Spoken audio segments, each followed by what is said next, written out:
J'ai vu aujourd'hui, sur ce dimanche après-midi du 28 décembre, un film célèbre de John Ford, adopté d'un roman de Llewellyn, Quelle était l'heure Thomas Vallée. Et ça m'a intéressé pour des raisons qui sont peut-être un peu surprenantes.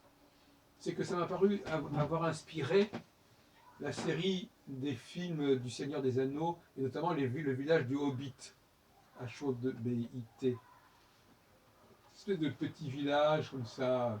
Et quand on revoit les premières images de Quelle était votre vallée, on voit une sorte de présentation du village, le village minier d'ailleurs, qui n'est pas sans faire penser à,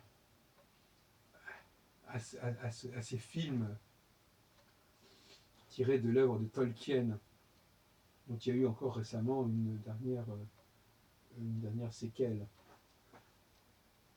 Hobbit. Et je trouve ça toujours très intéressant.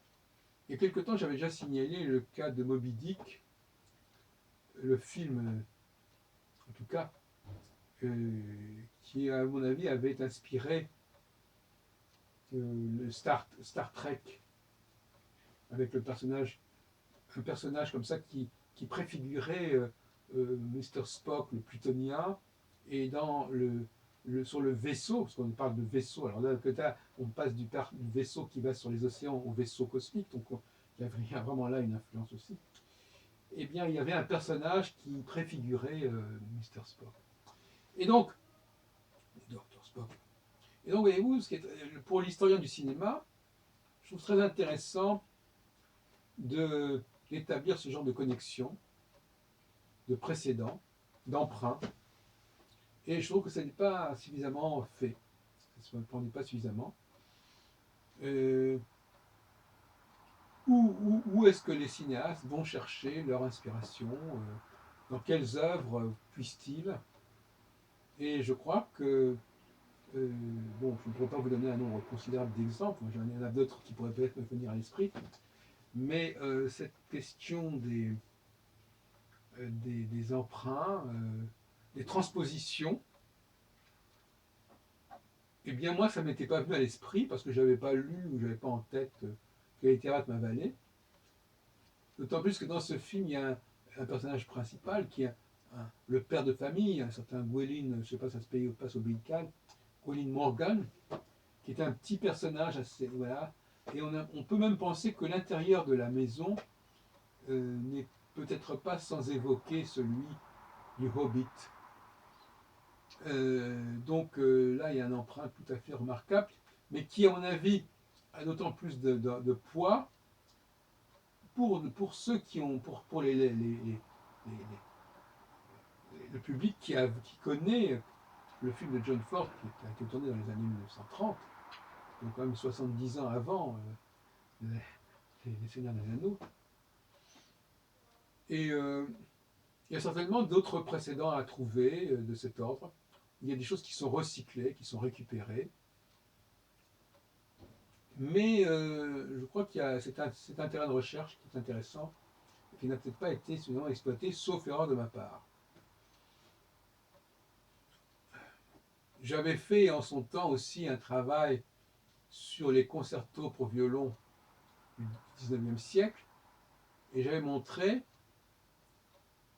c'était je crois il y a une quinzaine d'années, j'avais montré, même peut-être une vingtaine d'années, j'avais montré qu'il y avait des similitudes entre le concerto pour violon de Brahms, celui de Mendelssohn et celui de Max Bruch. Et ça m'avait frappé, je ne suis pas sûr que tout le monde l'ait repéré. Et donc, je m'étais aperçu par la suite que Joachim, le grand violoniste Joachim, avait participé à l'élaboration de ces différents concertos pour violon et orchestre. Et par conséquent, c'était lui qui constituait en quelque sorte le trait d'union entre ces trois concertos.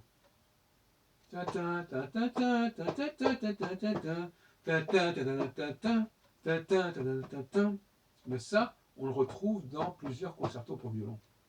Voilà. Donc c'est un petit peu pour montrer le rapport entre entre le cinéma et la musique, qui sont deux de mes loisirs de prédilection. Et on pourrait peut-être retrouver d'autres empreintes de ce genre, dans le domaine de la peinture, dans le domaine de la sculpture, dans le domaine de la littérature certainement. Il y aurait un travail à faire sur ces réminiscences qui font que finalement, il y a des choses qui reviennent, il y a des choses qui se recyclent régulièrement.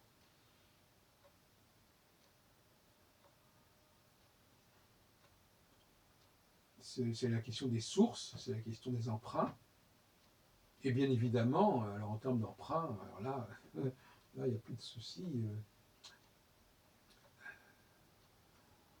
Le déjà vu, le sentiment du déjà vu, puisque c'est bien de ça dont on parle ici, il est complètement évident dans le cas je sais pas, des offices religieux chrétiens, quand on les compare aux offices religieux judaïques, quand on compare la langue anglaise à la langue française, on est constamment dans le déjà vu, hein, c'est clair.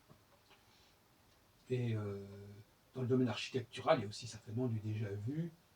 Le château de Versailles a certainement influencé tel château de Prusse ou d'Autriche, etc. Donc il y a comme ça des choses qui sont reprises, qui, sont, qui donnent ces sentiments comme cela, qu'on a déjà vu ça, que ça s'est déjà présenté. Et cette notion de déjà vu, justement, elle est importante dans mon travail sur la cyclologie en général, puisque le déjà vu, ça veut dire qu'il y a eu un temps premier, il y a il y a un précédent. Il y a un temps premier qui d'ailleurs n'était peut-être pas si important que cela, mais qui a existé, et qui trouve une nouvelle envergure avec le deuxième temps, le second temps, pourrait-on dire, si on est dans un système complètement binaire.